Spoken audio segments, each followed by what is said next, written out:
आप सभी का एक बार फिर से आपके अपने परिवार आर्ट क्लासेस पाठशाला में हार्दिक स्वागत है। जैसा कि आप जानते हैं आज आपका 11वां दिन है 11वां दिन है और 11वां अध्याय है। तो वन डे वन सीरीज़ के अंतर्गत ये सीरीज़ चल रही है जो कि आप सभी के लिए वेरी मोस्ट इम्पॉर्टेंट है। फ़िलहाल कुछ देर पहले 2016 का जो प्रीवियस ईयर का पेपर है वो हमने आपके सभी के साथ शेयर कर दिया है संपूर्ण हल सहित। ठीक है, उसको आप देख लो, अगर नहीं देखा है आपने तो। उसके साथ ही अब जो सीरीज है वो स्टार्ट करते हैं, बारविजा स्कूल यथार्थवाद एवं पैराग्राफिकवाद।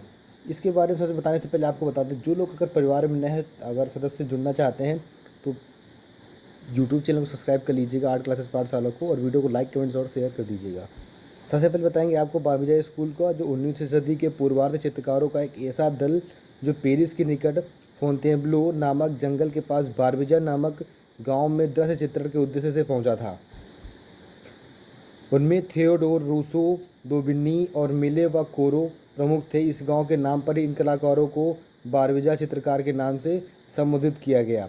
उसके साथ ही यह एक चित्र दिया हुआ है जान फ्रांकोइस मिले का, गेहूं के डंठल बटोरने वाले, जो 1857 ईस्वी का बना हुआ है कैनवास पर तेल रंग, और संग्रह है म्यूसी द ओरसाय पेरिस में। ये देखिए नीचे लिखा हुआ भी हुआ है, जान फ्रांकोइस मिले का चित्र है गेहूं के डंठल बटोरने वाले, 1857 ईस्वी कैनवास पर तेल रंग में बना हुआ, संग्रह है म्यूसी द ओरसाय पेरिस में।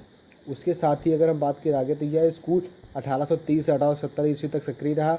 इस स्कूल के अन्य सदस्यों में Camille Corot, Jules Dupre, Constant Troyon, Charles Jacque, Narcisse, Virgilio Diaz और पियरे इमैनुएल दामुए थे। साथ ही Charles Olivier de Penne, Henri Harpignies, Paul Emmanuel Peraire, Gabriel Hippolyte, और उसके साथ ही लेबस, अल्बर्ट चारपिन, फेलेक्सिस वैन मार्के और एलेक्जेंड्रे डिफॉक्स आदि इत्यादि थे इसमें। अगर हम कामिल कोरो के प्रसिद्ध चित्रों की बात करें तो कलाकारों का कार्यकक्ष मोती पहने हुए स्त्री 1868 ईस्वी से 70 ईस्वी के मध्य बना, और नारनी का दृश्य, मूर्ति फानेन की स्मृति, फार्निस का बगीचा, पंखा वाली स्त्री और खंडित पठन इत्यादि हैं। आगे अगर हम यथार्थवाद की बात करते हैं, रियलिज्म की, तो यथार्थवाद एक कला आंदोलन था जो 1850 के दशक के उत्तरार्ध में फ्रांस में आरंभ हुआ था। यथार्थवाद का आरंभ रोमांसवाद की प्रतिक्रिया स्वरूप हुई थी। यह एक कुर्बे का चित्र है पत्थर तोड़ते हुए, जो कैनवास पर तेल रंग में बना हुआ है, आप सभी देख सकते हैं इसको। अगर अब बात करें हम ओनोर दोमिये की, तो इसका जन्म 1808 ईस्वी में हुआ था। 1879 ईस्वी में इसकी मृत्यु हुई थी। दोमिये का जन्म फ्रांस के मार्सेलीज में 26 फरवरी 1808 ईस्वी को हुआ था। उसके साथ ही दोमिये प्रसिद्ध व्यंग्य चित्रकार, प्रिंट मेकर तथा मूर्तिकार था। उम्र में 22 साल में दोमिये ने व्यंग्य चित्रकार के रूप में कार्य शुरू कर दिया था। उसके पश्चात 40 साल के अंदर ही उसने करीब 500 चित्र, 4000 लिथोग्राफ और 1000 वुड इंग्रेविंग तथा करीब 100 मूर्तियों का निर्माण कर चुका था। मतलब कि इन्होंने करीब 500 चित्रों और 4000 लिथोग्राफ, 1000 वुड इंग्रेविंग और करीब 1000 मूर्तियों का निर्माण इन्होंने कर दिया था। उसके साथ ही यथार्थवादी चित्रकार के रूप में प्रसिद्ध हुआ ये, किंतु इसकी सर्वाधिक प्रसिद्धि व्यंग्य चित्रकार के रूप में थी। दोमिये के जो प्रसिद्ध चित्रकार हैं, मतलब चित्र हैं, वो न्यायालय, रेल का डिब्बा, रंगमंच के दृश्य, डान क्विड जोट के कहानी चित्र, शैलियों की लड़ाई और भिखारी इत्यादि हैं। अगर हम बात करें गुस्ताव कुर्बे की, तो 1819 में इनका जन्म, 1870 में इनकी मृत्यु। गुस्ताव कुर्बे का जन्म 10 जून 1819 ईस्वी को फ्रांस के ओरना नामक गांव में हुआ था।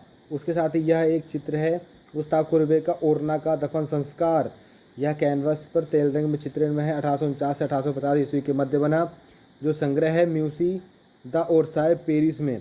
उसके साथ ही दोमाये के पश्चात यथार्थवाद के प्रणेताओं में गुस्ताव कुर्बे का प्रमुख स्थान था। कुर्बे ने श्रमिकों एवं कृषकों का चित्रण ही अपना कला के मुख्य विषय बनाया।